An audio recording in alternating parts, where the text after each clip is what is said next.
আসসালামু আলাইকুম viewers, welcome to my YouTube channel. তো কৃষি সম্পর্কিত যাবতীয় ইনফরমেশন আমার এই চ্যানেলে পাবেন। তো আশা করি আপনারা চ্যানেলটি সাবস্ক্রাইব করে রাখবেন।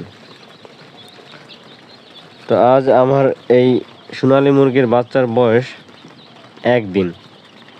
তো 1 দিন থেকে একবারে বিক্রির আগ পর্যন্ত যাবতীয় সকল ইনফরমেশন আমি আপনাদের সাথে শেয়ার করব এই কারণেই যাতে আপনারা আমার থেকে কিছু একটা শিখতে পারেন আর কি।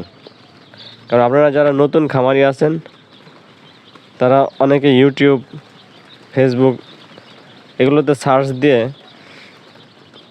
বাচ্চার ব্রিডিং সম্পর্কিত কিছু তথ্য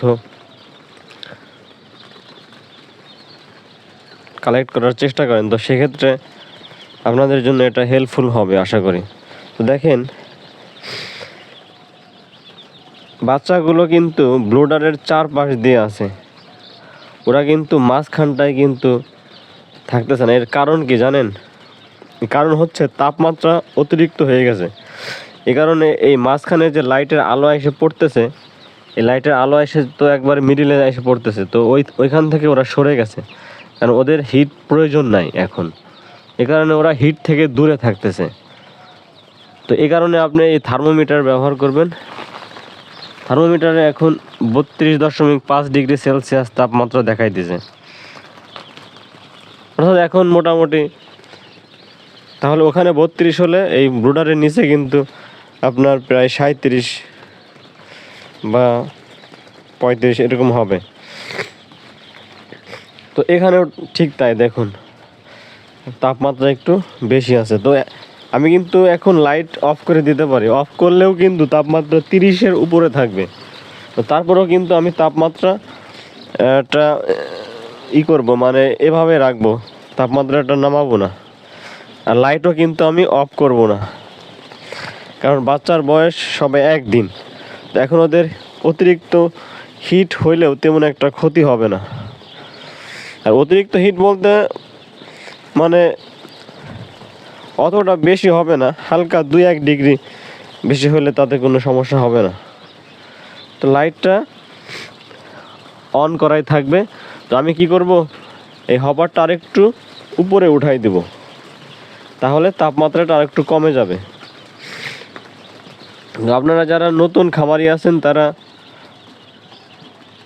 এই জিনিসটা করে রাখবেন, নোট করে রাখবেন, যাতে আপনাদের ব্রুডিং করার সময় আপনারা এই জিনিসটা আপনাদের মাথায় থাকে যে এটার মানে হচ্ছে ওদের তাপমাত্রা বেশি আছে, ওদের তাপ দরকার নাই, ঠিক আছে? এই জন্য লাইটের নিচে ওরা থাকতেছে না।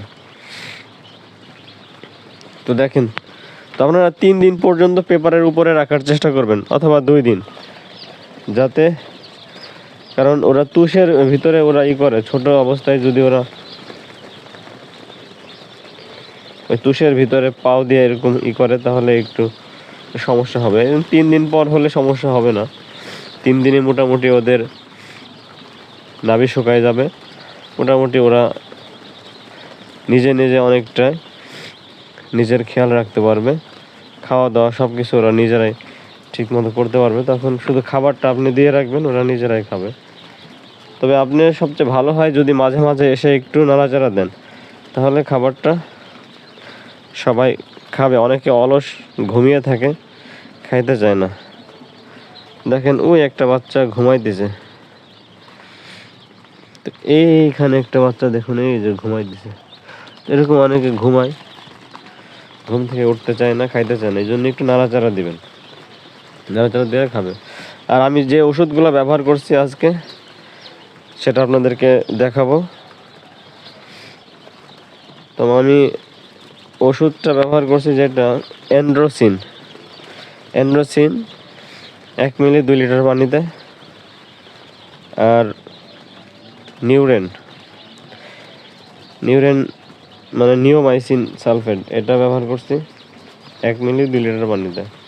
আর সাথে হেমোপিএইচ দিছি 1 মিলি 2 লিটার পানিতে। এভাবে 3 দিন খাওয়াবো, 2 বেলা 3 দিন খাওয়াবো। শুধু রাতের পানিতে নিওমাইসিনটা শুধু রাতের পানিতে দেবো, আর বাকি ওষুধগুলো এগুলো সবই 2 বেলা। আর দুপুরবেলা রেনাসি, দুপুরবেলা রেনাসি। আর রাত্রে তাপমাত্রা কিন্তু নিচে নেমে যাবে অনেক, কারণ এখনও ফেব্রুয়ারি মাস, রাত্রে শীত পড়ে। এই কারণে কি করবেন, উপরে পেপার দেবেন। তো কিভাবে উপরে পেপার দিতে হয় এটা আমি আজকে রাত্রে একটা ভিডিও তৈরি করব, আপনাদেরকে শেয়ার করব ওই ভিডিওটা। উপরে কিভাবে পেপার বা কাপড় দেবেন, কাপড় দেওয়াটাই সবচেয়ে ভালো পেপার না দিয়ে। তো পেপারও দিতে পারেন আর কাপড়ও দিতে পারেন। আমি পেপার দেব আর কাপড় দুটোই দিব। ঠিক আছে, ওকে, আল্লাহ হাফেজ।